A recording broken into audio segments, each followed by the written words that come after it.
In a different style,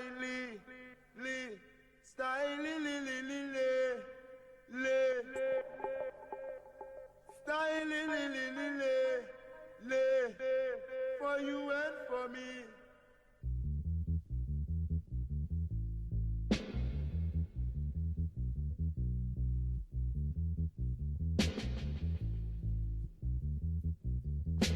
And we are on. Yes. Hello, everybody. Welcome to 504Twenty.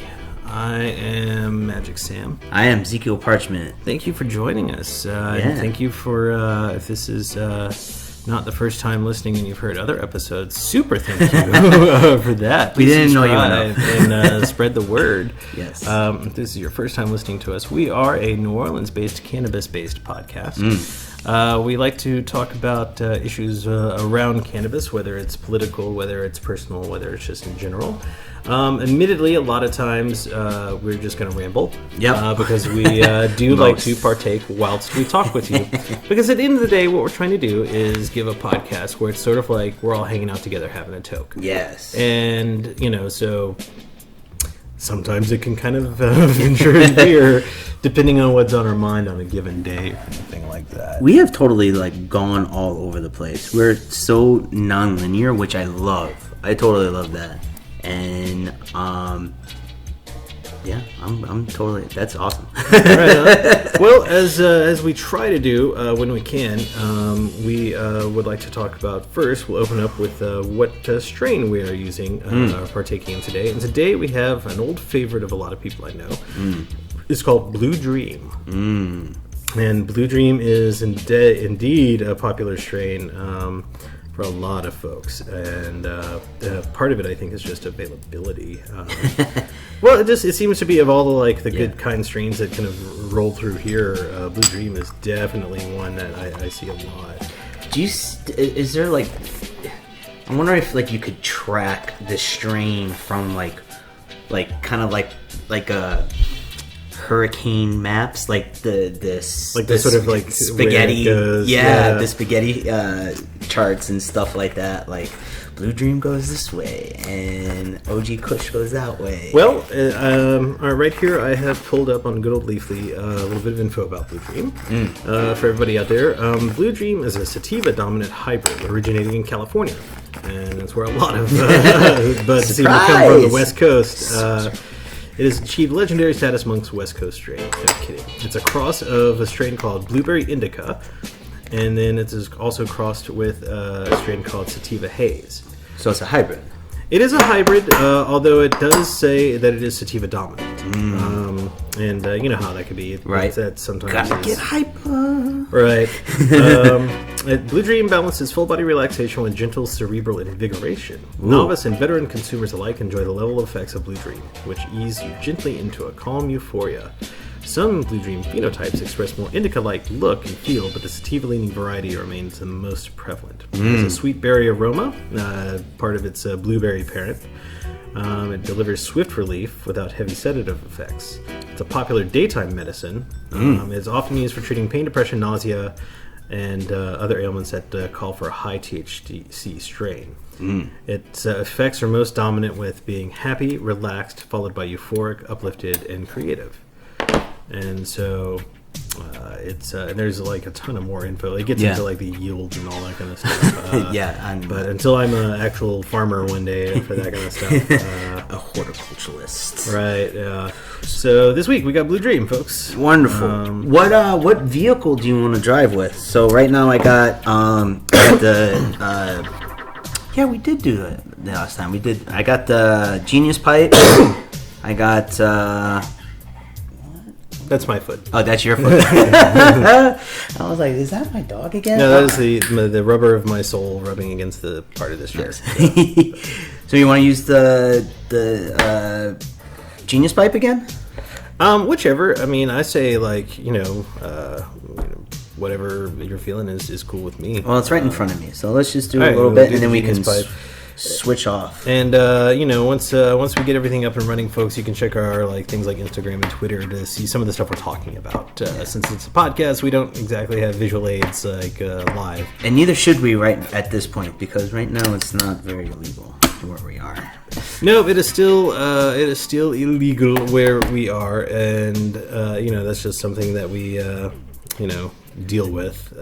But John Boehner is now a weed lobbyist. So yeah, he's a weed lobbyist now that it's safe for him to be a weed lobbyist. Right. The guy didn't have any ball. He had to grow some. He had to get out of office to grow some balls. It seems. While I appreciate he's a helpful person to have insofar as being a lobbyist, especially for something like this.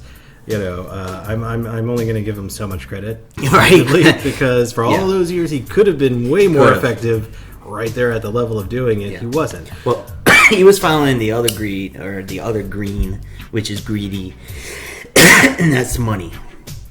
And that's all I really have to say about that. But I don't know. I as much as I'm on the same boat as you. And kind of dude, where were you before? Mm-hmm.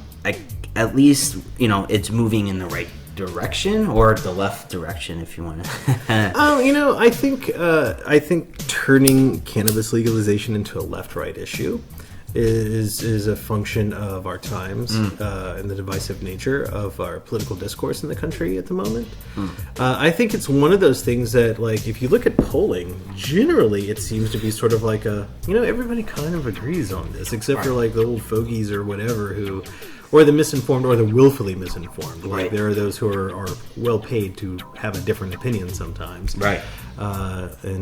So I'm willing to give anybody the benefit of the doubt, especially an older person who might have legit, I was always brought up that this is evil, blah blah blah, it's the devil's lettuce. They took Reefer Madness seriously, that kind of stuff. But that's your opinion, and it's well, I'm giving them benefit of the doubt if later in life they go, you know what, I'm older now and I tried it and I realized I was wrong. Right. And if they own up to that, I'll be willing to be a bit more flexible with folks. After all, what am I going to do? Yeah. Well, I guess I'm going with more of, you don't like it, that's fine. But if what I don't like is I don't like it and neither should you. It's it's kind of freedom of choice. Did you get it? A little bit. You got to get more into that hole. There it is. So I don't know. You can't see this, but is it stuck? No, it's not that. It's just I'm not used to using the wick and that kind of thing. Yeah. That's the main issue with that. You are getting, so we're using this thing called hemp light, which I found on Amazon. And basically, a hemp wick is it's a cartridge that you put outside your lighter, and then this hemp wick. I don't know how many feet it is, but it's I think it's made with hemp. It's but it's a wick, and so what you do is you kind of light the wick with the lighter, and then it kind of gives you you don't get that butane taste when you get the weed. So when you hit the weed or smoke the weed, the thing with the thing, that thing with the thing, and you smoke it and inhale, and So at any rate, Boehner is now Boehner is now a lobbyist for cannabis reform. I really thought it would be Beavis and Butthead. To be fair, remember he's also getting paid to do this, so he's not actually out there volunteering his time. But whatever. I guess you take whatever allies you can get sometimes, and we'll just go with that for him. If it gets legal, we need to at least, free all the African Americans. It's not just Africa; it's anybody. Anybody. Now, disproportionately, yes, True. African American men especially have been disproportionately arrested and confined and incarcerated due to cannabis related issues. And I agree. I think any legalization that does come down the pipe whether it's at the state level or even municipal level, should also come with forgiveness for those crimes. Yeah. Now, I understand there's gray areas for some folks, and I know that like sometimes it's a little tricky. It's just at the end of the day, most of the people who are busted are not like major movers of anything, and so you're not exactly, cleaning up the streets that much. The major movers and the major drug dealers are the pharmaceutical industry. Pharmaceutical? Right on.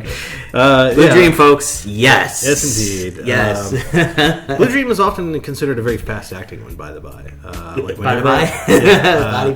Blue Dream, whenever I've used Blue Dream for, like, my... a lot of times in the mornings before I go off and do stuff during the day. Yeah. I'll go, okay, get a little bakage to just sort of let me go out into the world and want to be in the world a little bit more. Than just say, fuck everything. And... that one's always one where, like, by the time I'm in my car, I'm like, oh man, all right, here we go. So we're recording this, a week after 420. Yeah. And how was your holiday? I've almost never really done anything special for 420. Yeah. Now, things have sort of happened to fall on it, but I rarely planned for it. Yeah. I used to be of the opinion that the whole 420 thing is just sort of a means of commercializing and a means of, like, creating some reason to buy something. Right. And that's not necessarily bad. I mean, that's our American culture. That's our United States culture. Like, we find a way to attach materiality to things. That's one of the things we're best at. Capitalism. Right. And so, I mean, Valentine's Day, and then like this day, that day, every other day, like that kind of thing. Right. And then, I mean, and even when we can't, like, fully commercialize it, like, make sure you go get gifts for somebody. We'll do things like, there's a big sale for, like, President's Day. Right. Like, nobody gives a fuck about President's Day unless you're in school, you get the time off, or you work at a bank, and you get the day off. But there's the President's Day sale, and there's the whatever day sale, and, like, that kind of thing. But the thing with 420, though, is that, even though it is not legal in all states, there is a hint, a tweak. It's a little bit different in terms of, it is popularizing and it is dismantling that stigma behind, marijuana. So even though it's like an unofficial holiday, it's kind of like the will and grace of holidays, right? That it's just, on April 20th, some people, and they kind of get more exposed to it, and it, it's kind of like Mardi Gras, right? Mm-hmm. Like during Mardi Gras at midnight, they always show, Bourbon Street with all the NOPD officers on the horses, and they're, sweeping bourbon, right? And you always see, like, people, like, throwing bottles and getting rowdy and stuff like that. Right. What do they talk about, when there's, on the news? Where are they showing, on April 20th? Like, inconspicuous, like, people passing around joints, right? So in some ways it's kind of like promoting, like, the easy, not the easiness, but just the docileness. Well, I think that, like, the popularization and the increasing popularization of the 420 holiday is a clear indicator of how cannabis usage has become more mainstream. I mean, it's no longer just some Cheech and Chong jokes. It's no longer, like, half-baked. It's like, no, there's legit. And, like, now you see, like, people willing to testify before Congress and legislative bodies saying, like, look, this helped my daughter with epilepsy, you fucks. Right. Like, they might not use the same exact verbiage that I'm using, or I would use, and get thrown in contempt. So They would throw you in contempt for they totally can. Yeah, that's contempt is one of those lovely, loose kind of things that can have literal meanings and also be just what they need to throw you in jail for something. And, so, that's like in high school. I remember getting, like, detention for insubordination. And I was so angry. Vague, but it was so vague. It's just like, it's just a way to reprimand so you can, try to control me, kind of thing, which I always hated. And it was kind of funny because I used to complain about my high school's, system, or just how they organize things and how they try to keep students, under control, with my civics teacher, who was, like, so, like, Peace Corps volunteer and like very liberal and hippie, which was great because I would say like fuck this school and blah blah blah, and she'd be like yeah, and I would totally agree and like affirm my own opinions, and but yeah, fuck that. No, but I do, I can't, I'm not bashing 420 at all, though, in any way. Now, as far as what I did myself on 420, well, let's see, what day was 420? That was like Friday. That day, I really didn't do much of anything to commemorate sort of just my normal smoking routine. Right. And like a lot of jokes and like a lot of like comedians who just as a side note, folks, if you have Facebook friends who are comedians, you're going to get their test material all the time. They're going to post 5,000 times a day, and it's all going to be the jokes that they use. Right. And they're just testing other jokes. But it's fun. God. I've been to some, what do you call it? Open mics, where all they're doing is just like reading out their own tweets. And stuff like that. Yeah. And so, at any rate, but a lot of the joke is simply like, just normal stoners. It's just like, I'm just going to still get stoned today like I did yesterday. Right. Like, every day is 420 when you're a stoner like me. Right. So I can't say I did anything specific to commemorate or anything like that myself. What is really shocking, especially here in New Orleans? There's like no parade. There's no I costumed up. I dressed up like Friday night in a weed inspired costume because it's like a celebration, right? Right. We have like the running of the Santa for Christmas. We have the Crew of Boo for Halloween. I mean, in New Orleans is such that costume culture. It's so shocking that there's not a parade or some type of second line or some type of procession, right? And not a lot of people I think I was the only one that dressed up in costume, and it's like, oh my god, we're wasting a perfect opportunity because believe it or not, New Orleans is a drinking culture, but New Orleans is also a weed / drug culture as well, right? A huge, right? But it's just so shocking. It's like, they'll have shows here and there, but it's like, where you could totally do a parade. I think maybe part of the reason why it hasn't grown to that yet is just simple fear of what might happen. You got to be careful because you got Crew de Voo, and they do have a crew called Token. No, I think thematically, it's not a problem. Right. It's more, I think, given the direct nature of it, is a worry about well, what if people are going to be partaking out in the street? True. And while it's decriminalized in Orleans Parish in and of itself, if you're downtown and a state trooper nabs you, those motherfuckers don't give two shits about whether they're in Orleans or they're in good old Jefferson Parish. They will still take you in. Yeah. And I think another part of maybe some of the issues is as far as but why don't? Oh, I'm sorry. If you want to finish. Well, if it's just even second lines technically need permitting. Yeah, and you don't have. If there's really, they don't make you run through too many hoops. Yeah, there's pay the fee. Yeah, here's the thing. Yeah. Now, if you want a giant, there's gonna be thousands and thousands of people. They're okay, let us know. There might be a few more hoops. Right. But one of the things might be that no one's gonna grant a fee for something if you're willfully doing something illegal. Right. But if it's thematic. That's I don't know. There's it might be just worth testing the waters. We thought about it. I know there's a local reggae band. I can shout them out, right? Yeah, man, shout them out. Sure. So was it One Love Brass Band was thinking about doing a second line, and they were ready to march and stuff, but they wanted to get a permit and all that stuff, and I was totally gonna get into it, but man, I've never put on a parade before. So it kind of died on the vine. And I was just like, oh my God, we had a perfect opportunity. But it was also on a Friday. And it's just I got a 9-to-5 job, It's the last thing I want to do is organize a parade. And that's part of the issue that some people face. Yeah. I mean, anybody can show up to any kind of second line they want to. Right. But for one like this, some folks do have to legitimately worry about like other like consequences or potential consequences just for being associated with such an event.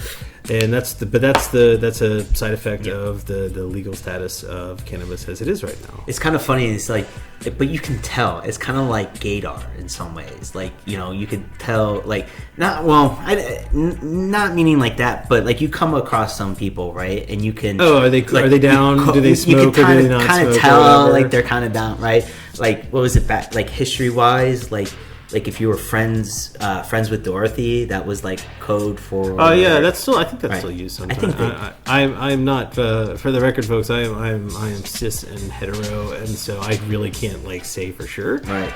But I've heard that before. So Right. you know, in my experience. So I say like friends with Chong, and sometimes. Word, yeah, I've heard that one before. Or you could just tell. I mean, like, you know, I'll interact with people that I just met, and I'm just like, you know, or even on Friday, I would just go up to people, or just know it's like, hey, happy holidays.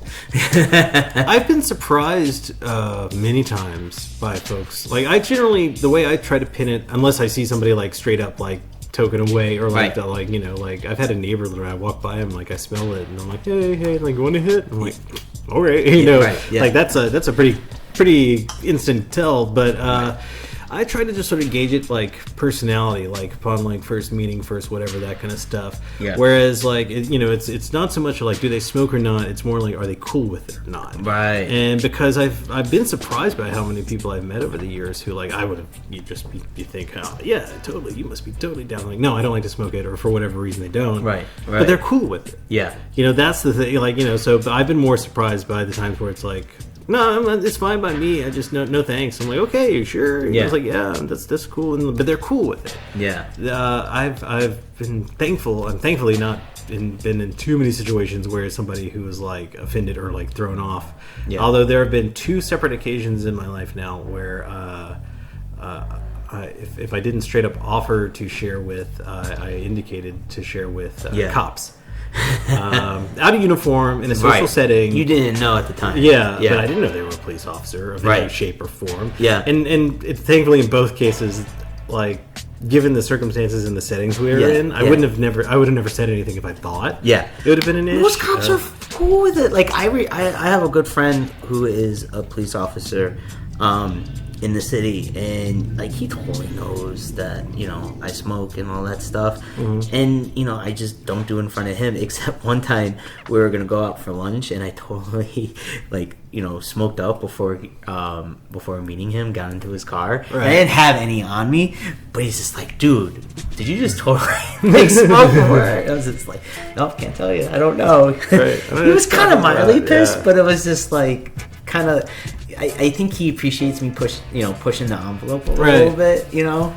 Well, yeah, no, I you know, most again, if you're like in a setting, like, especially like that with a police officer or a cop of any kind, they're probably going to be like the kind who wouldn't be okay with it. You're probably not going to be in many shared settings with. You're probably not going to be hanging out. With in, you know.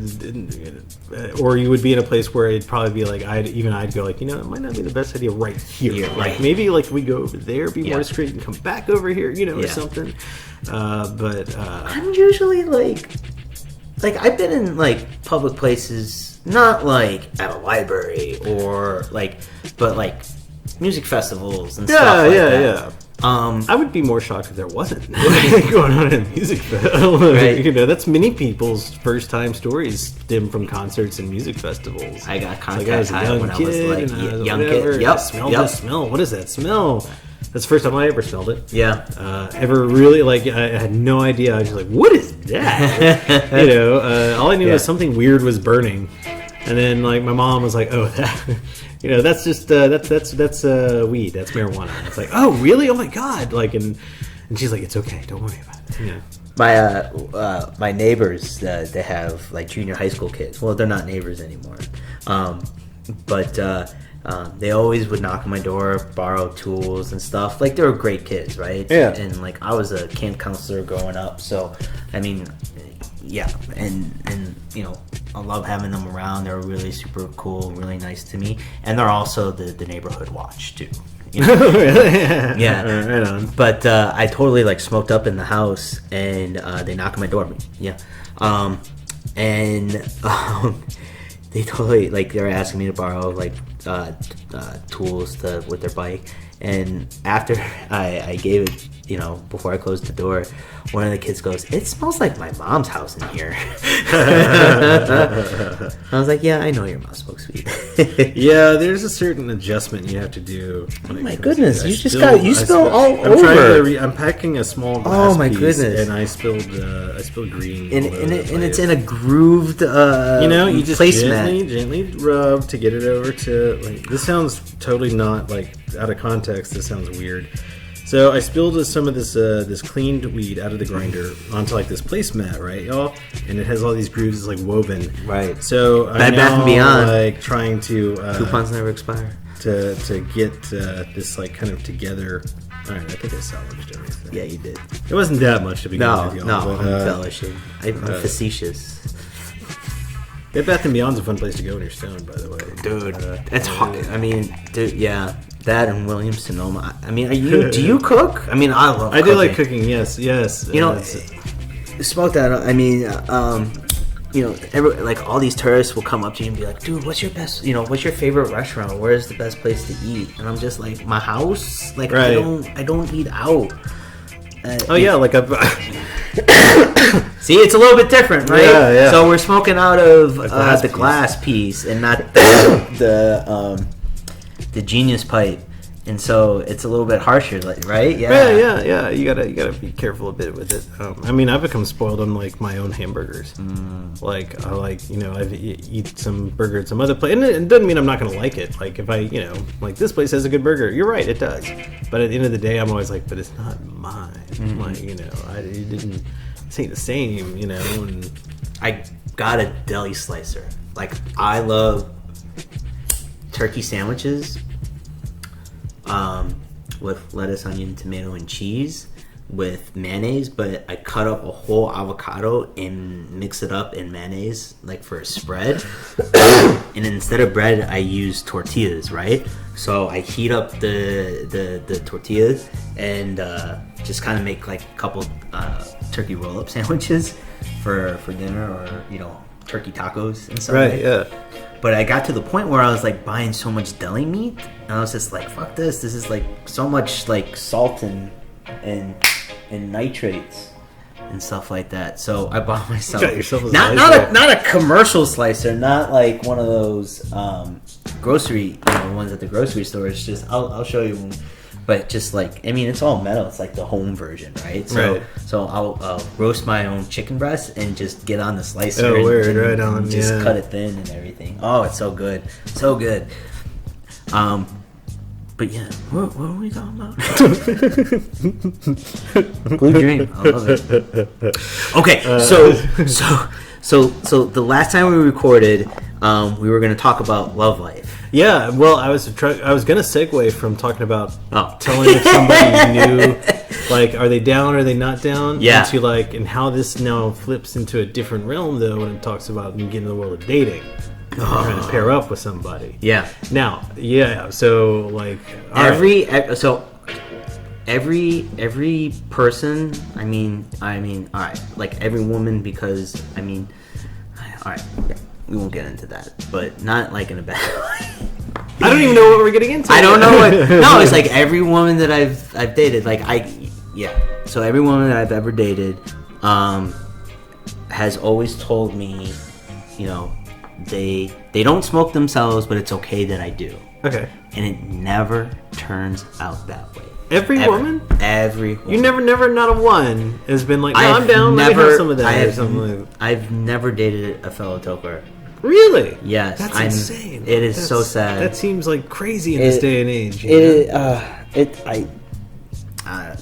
Yeah.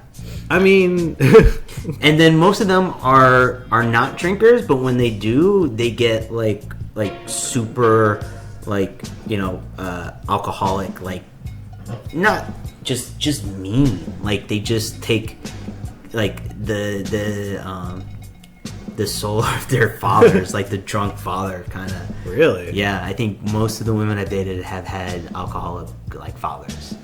Yeah. Wow. Yeah. What in the fuck personal side have you been going to? Like, I don't know, man. I always find the crazy cat ladies. Just for a little context, I've been out of the dating scene for a long time. Yeah. Myself. I've been out of the dating scene myself, not by choice.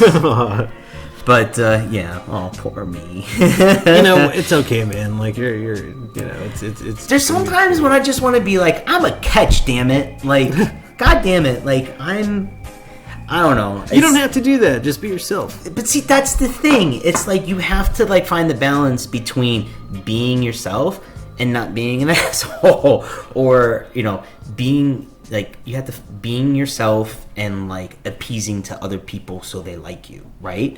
And so it's all about, to me, compromise. It's like I try to compromise as much as I can, but I've come to the point where like being myself is like to I'm at a certain age where like the stuff that I'm trying to work on, like all the negative stuff other people tell me that like perceive as like negative aspects. Yeah.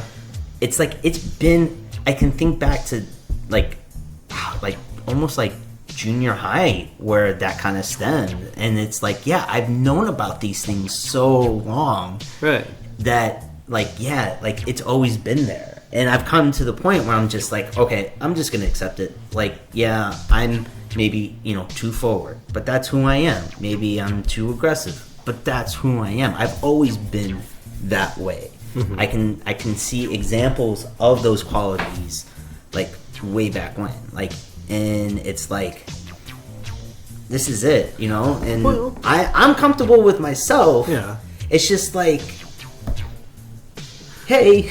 Well, I guess, it might boil down to, like, it sounds like you and as long as psychoanalyze me. I've known you. Oh, I'm not a psychoanalyst. But for as long as I've known you, and then it sounds like, especially for yourself as well, in that time and even prior, that you're developing a higher sense of self-awareness. Yeah, and that's kind of part of in theory, for most folks, that's the way it should be. Like, we should get more self-awareness as we get older and experience more things and learn about ourselves with experience, that kind of stuff. But it's remarkably rarer and rarer, it seems, for people to be understanding of themselves, who they are, their self-awareness of what. And it leads to a lot of insecurities, a lot of issues. And it doesn't mean that even if you're super self-aware, you're not going to have insecurities and this and that and the other and all that kind of stuff. Yeah. But and it's the kind of thing that you're never 100% on, in my opinion. You're always learning something about yourself all the time. Yeah. Up until the very end, when you learn what happens to me when I die. Right. Like, that's the last thing you kind of learn about yourself for this round anyway, right, depending on what happens or not. But right. So, but being self-aware, you can also, like, that's where it comes into play of, like, then discerning from what other people have said and what you've told yourself. Right. As far what are good qualities or bad qualities, what are good traits or bad traits. Mm-hmm. And then you can start, like, from there being self-aware enough to know if there's something that you feel yourself in combo with, like, other people saying maybe you should try to improve something, then maybe, okay, think about it. Right. If there's something that nobody seems to mind, but you're the only one thinking about it, you might want to stop and examine why do you not like that or, like, feel that. And then there's the ones where somebody else is saying you should change, but you don't see it. And so that's another... You're talking about the Johari window. Really? Yeah. It's like what is perceived by others and how others perceive you. So it's like a square, right?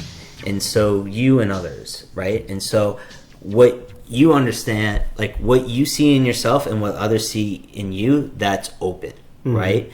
And then what you don't see in yourself that other people see in you, that's another, right? And then what you don't see in yourself that other people don't see is closed, and then what you see and what others are the other way around. Yeah. Okay. Well, I didn't know. Yeah. It's a organizational behavior model. I think maybe, I guess I would go just from sort of like a thought of, like, okay, what are all the good things that I've experienced in my romantic life?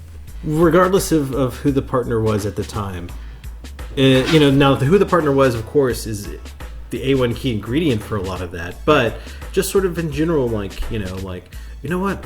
Always been cool with this, or always had a good time doing that, or always like when I went out on dates and stuff like that, that kind of date was always the right one. But you've also had those dates where not even because of anybody there, just circumstance, you realized this was not a good idea for a date. We sat and talked, and it felt like a fucking job interview. It was so goddamn weird. And at the end of the day, she's just like, well, okay, well, I'm gonna leave, and I don't think we should meet again. Well, and I was just like, in the back of my mind, I was like, okay, I appreciate the directness. Yeah, there's but I was just that. It just felt like a job interview. I was like, okay. And that's, I know that you're not on any social app or anything, or not social app, but dating apps. Uh-huh. But there's this one app called Bumble, right? Okay. Where if you match with someone, especially if it's, I don't know how it is for same-sex matches, but for hetero matches, it requires the female to answer first, or to text or message first. Okay, so it's a little bit different, like Tinder. If you get a match, the guy can just totally start making it. Yeah, I've heard at least stories from friends of mine, especially ladies. Who have talked about avalanches of all sorts of shit and whatever and stuff, and it's hard. I've gotten to the point, and I've read those, and I've heard about those stories where it's you get a match, and I could show you an example. It's this woman's I'm a bartender, I smoke weed, I do all this stuff, blah blah blah, and she liked me before I liked her. So when I swipe right on her, it was an automatic match. Okay. Right? And then I was just like, oh hey, how are you, blah blah blah, and she's like, just hanging out, about to pack a bowl and watch Netflix. And then I just oh, that's great. It's holidays are coming up. Happy holidays. Do you have any plans? And then nothing. Nothing. No reply, no nothing. All right. And that was Thursday, right? And then Sunday, I was just like, oh, hey, how was your weekend? Stuff like that, blah, blah, blah. Nothing. And so for someone on this side, for me, it's just we've connected, we're starting, right? I didn't be like, yeah, hey, I want to pack your bowl and wrap your lips, right?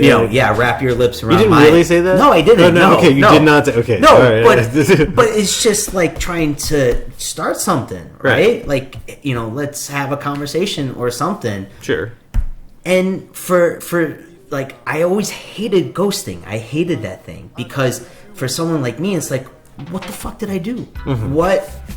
Well, that's why you don't even feel when they've been the one ghosted or whatever. So when that happens to you a lot, you kind of start overthinking it, and you get in a rut, and it's just what?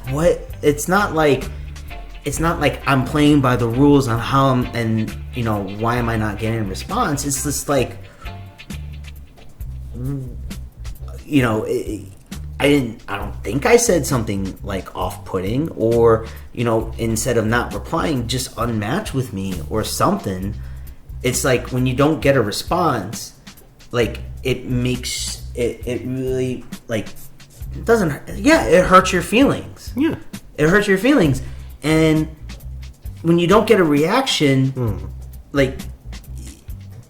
it's just so passive aggressive. I would rather you say, you know what, that woman, right? It's nah, I'm yeah, initially you're gonna feel oh fuck, of course, but at least right? Just the whole not knowing, and I want to be better. I want sometimes I really want to reach out to these people and just be what was it? What did I do? Not because it's what did I do wrong? Only because I want to get better. Right? But anytime something like that happens, a lot of times the reply that I see, not from me, but when some quote unquote beta male or something wants to get in and try to understand, the first reaction and pushback, it's not about you. Okay, like I understand, but like for me, it's like I just want to know how to get better. Like I like not like if it's not about me, I get it. But again, a relationship that you're trying to, that we all want is about balance. Yeah. So in some terms, it is about me, but it's also about you. But I can't. It's one thing. It's one thing to complain, but then if you're not going to tell me how to be better directly, then yeah, it is going to get frustrating. I can see that, and I can see how it can kind of start feeling like it piles on, I suppose. And when it happens a lot, like, yes, men are just as emotional. So when you see those, messages after message, right, and they just totally get angry, like, it's just better just to be like, no, put the boundaries in and everything. But at least that, the first reaction is always going to be negative. But then you're never going to hear from them again. Yeah. You know what I mean? Well, I think therein lies at least one way of maybe reframing the approach. Because it seems to me like you're not just sitting there doing the whole thing where it's like, you've seen like the funny web videos for like things like Tinder where like they create like little devices to just automatically swipe all the time for all the thing, and that kind of stuff. And it seems to me like, that if you're making an initial contact yourself, like if it's all good or whatever, remind me how, like, so Tinder is like if you both like each other, then you can talk. Right. Okay. Bumble is. I know you said Bumble is like you both like each other, but then she initiates the. I'm just trying to be clear. But it's so interesting, rules. Both from my perspective, because it's different filters, right? But from my perspective, Bumble has a lot of your uptown CBD, like. I'm gonna wear, J. Crew, and I'm an attorney, and kind of like the uptown, right? Okay. It's definitely a different type, like, but it's also you do get a good variety. Sure. Yeah. But it seems to me like your approach is not one of like, because a lot of dudes, like from what I've seen from just like screenshots or like talking with friends, there is the coming on a bit strong right off the bat, like that, regardless of the fact you're on a site like meant for hooking up or whatever, right? Or like the whole thing about like sending some dick pic or some sort of thing like that, like so it sounds like you're not that guy. No, and you're also not the guy who does like get angry and like fires back some like you just a fucking bitch, blah blah blah. Thank God, right? Well, just that was learned. No, but you know what? Look though, you actually learned and you self-improved. Right. See, you're self-aware. You improved on it. Yes, and so well, the anger is just a layered effect. True, but it's not. It's the kind of thing that's more of a weird, ubiquitous thing that is wrongly put on somebody who it's not that particular person's fault. Yeah, and that's how that lashing out kind of stuff happens. Yeah, and while you might be feeling bummed or like angry or whatever and that kind of stuff, at the end of the day, you're able to step back and go, you know what though, this woman or whoever she is, does not deserve this spear point of this wrath. So you step back and you calm down. True. And I think the only added touch of reframing all this is simply if you don't get a reply back. Yeah. Like if I were in a situation where I sent like someone sent me a message like, hey, how's it going? I'm doing whatever. Oh, that sounds cool. Like and whatever that sounds awesome. Blah blah blah. If I didn't get an answer back, I would simply just drop it. Yeah. And then I would also like, and even if we got into a conversation or it seemed like, hey, all right, cool, and then like nothing ever, like I never get a response back for whatever reason. Yeah, I would drop it, but I would try to keep in mind simply that the day before, this was somebody I've never known. Right. And the day after tomorrow this is somebody I've never known. Yeah. What is my net change? Nothing. Yeah, nothing. Yeah. I'm still on. I didn't lose anything or gain anything. But the prospect is there, and I think that's what gets frustrating because you can be like, you see the potential, right? Mm-hmm. And it's just like, I get where you're coming from. I'm, there's a lot of similarities, not just in like the things that we like to do, but like the things that you write. Like I can see your personality coming through, like what you wrote and like the pictures that you've uploaded, right? And it's just like, dude, we could connect. We can. The potential is so there. Like, come on, right? And when that doesn't happen, it just feels disappointing. Sure. And it all compounds into this. Negativity works in bunches. Yeah. But the other issue too, which is I kind of think could be a lot more funnier, I don't know, is that I like the women that don't like me, but I will push back the ones that do like me. Like when they do get forward and they kind of reach out, I'm like, no thanks. Wow. So I mean, that's there's probably more issues involved with that and where you're able to like get into.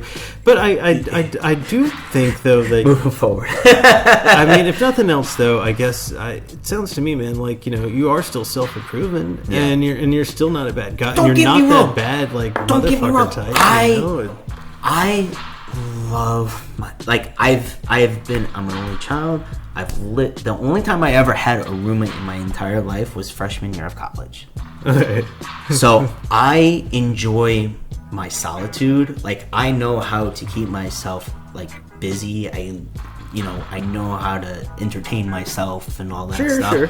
Like, and the thing is that I don't have to compromise. Mm-hmm. I love that. I can make my own choices. So I don't have to compromise. I don't I have a dog. It's like I eat what I want to eat. I watch the TV shows that I want to watch. She's just happy, with having a little bit of my food, right? And and she's I guess. I mean, that's awesome. Yeah, that's great. I honestly it's been the rare thing for me to live alone. And it's not necessarily by choice. I've missed it before because it's been fucking, it just seems every time I turn, it's like in my whole life, it's like living alone, not for long, you're not, and so I've been incredibly grateful. I've been incredibly lucky for that.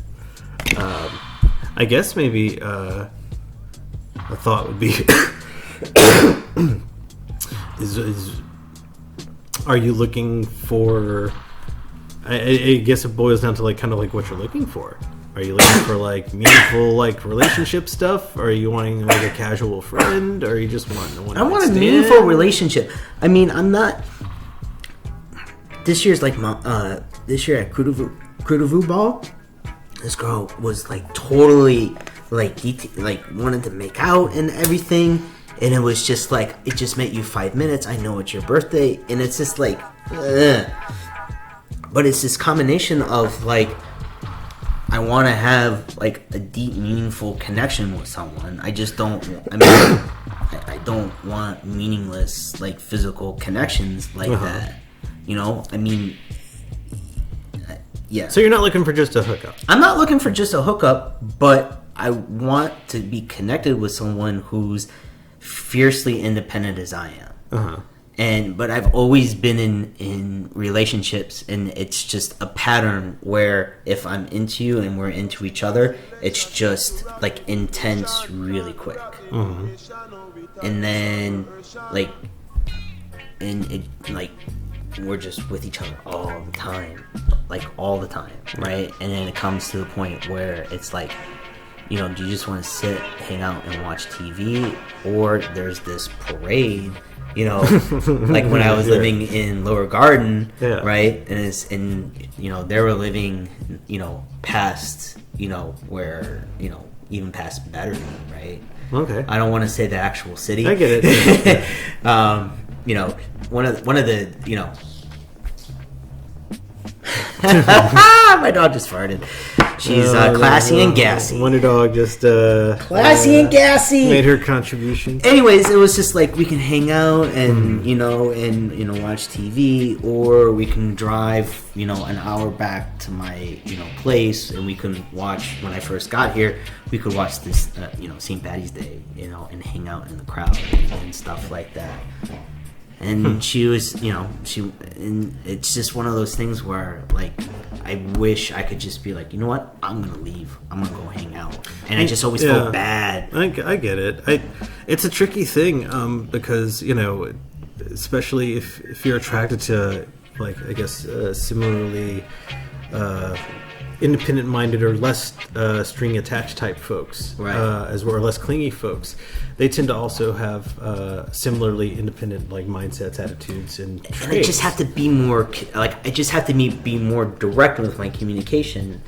Like, absolutely, yeah. I just don't think people appreciate the upfrontness sometimes, or it's just I mean, in communication is key, because let's say you're with somebody that you're like wanting to develop, but you still want your space. Yeah. And it's going to be up to you and her to establish communication that indicates, look, by me wanting my space, I'm not saying I want to see other people. I'm not talking about that kind of space. Yeah. I'm talking about straight up, like, if you don't want to do something, it's okay if I do. If I don't want to do something, it's okay if you want to. Right. But still remaining, if you get to a point of having that discussion, like exclusive or monogamous, but still having space. It's not that. It's just, But you have to establish, because the second if you bring up something like, I think we need our space. Yeah. The first thing that a lot of people, I think, tend to go to, and this is just going to be my man brain talking, is like, what do you mean you want to sleep with other people? Right. That was never even said. That was not even uttered, And so that's the worst. It's like, no, that's not what I ever said. And just like, I used to tell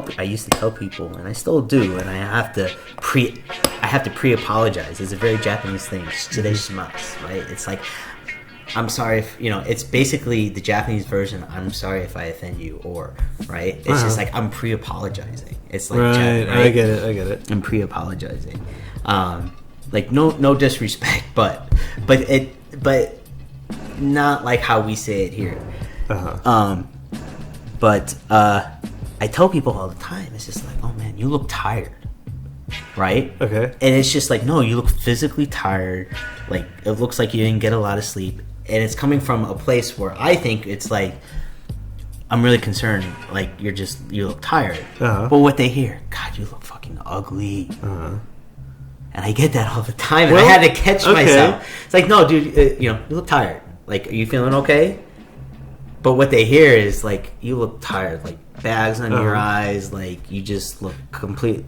Well, then maybe eliminate the look tired part and just ask, are you feeling okay? But that's where my Tourette's comes in. See, that's the other thing. I really think, like, I can't back this up. I wish medical science, I wish this was true, but I like to think I have, like, how autism is on a spectrum? Yeah. I really think Tourette's is on a spectrum as well. Because there's just times where I just randomly just blurt out the truth. Like, or the truth as you see it, and then you step into a minefield of... Wait, but it's just like... But see, that's the thing. Like, my friends are my friends because they are at a level of, excuse my ego, but my intellect. Sure. Or where... But that's a natural thing for people to be... We become friends with people who we find things in common with. Right. Whether overtly or not. Right. And intelligence is definitely one of them. But it's just like... That's why I run so hot and cold with people. Right. Right? So, it's just like, you look tired, but in my mind, I'm coming from... Right? It's just like there's always people who take it as negative. Right. And I can see how they might. Yeah, exactly. But you're intelligent enough to be like, I know this person. That's true. I know you're coming from a good place, and yes, I can see both sides, but because I'm smart enough to understand the situation, I'm going to go with, that person is coming from a place of love. Well, that's where emotional intelligence, I think, comes from. That plays into a part of it's reading somebody. I'm trying to imagine, the thing is like, I'm trying to imagine hearing that from somebody who I've never met. Yeah. Like, this is the first, this is sort of a first, or like somebody I casually know but not like no. Yeah. And so, but you kind of know. And so, but did they know that you know? Think, like, you know, like you look. If they open with "you look tired," I guess it would depend on how they said it. Yeah. But at the end of the day, like, I feel you in the sense of like I've. But you're empathetic. But see, you. That's just it's me, and that's like this is why we are doing a podcast together. Somebody who might actually be all those things might legit be just tired. And the thing is, though, is when you're, you know, if you're like fucking like exhausted, but you still have to be somewhere or do something. I bet you there's someone listening, to, like, not like just register. Are you saying I'm ugly? You know, without like thinking as well. I bet you there's someone listening right now. Hopefully, you know, maybe you know those 3 fans. Right. Yeah, thank you. You know, I bet you there's someone to be like, is he calling me ugly? Like, dude, seriously, like the person listening right now. Well, see, now I'm doing it from a place of assholeness. Whoever felt addressed by that or seen by that. Our mutual friend, I bet you our mutual redhead friend in California, I bet you she would be. She might be down. Yeah, I think she would be. But instead, I will come to their defense in my own assholey way, simply saying, you look tired, you look stoned. Because the two can blend very well together. Like, and you can look really tired and look stoned. No. That's just my allergy medication. Yeah, exactly. That's no. Or if you really want to fuck with them, go like, oh, I'm exhausted. You know how much coke I did? You know, like just to throw them off, like, It's a great idea. Just to sort of like, you know, stir the Kool-Aid a bit there, soaking up all together. You know, nice. Like this has been lethargic. This is great. It has been lethargic. Like when we've been thinking about. Did you mean cathartic? Yes. What did I say? Lethargic. Yeah, that too. But this is like here. Ooh, it's like because you know I think lethargic was a funny slip. So it's lethargic catharsis. Ooh, how's that? That's how it will look in with this. You know, it's kind of like live music. It's like we are in a band. No, we're in a band and we are connecting.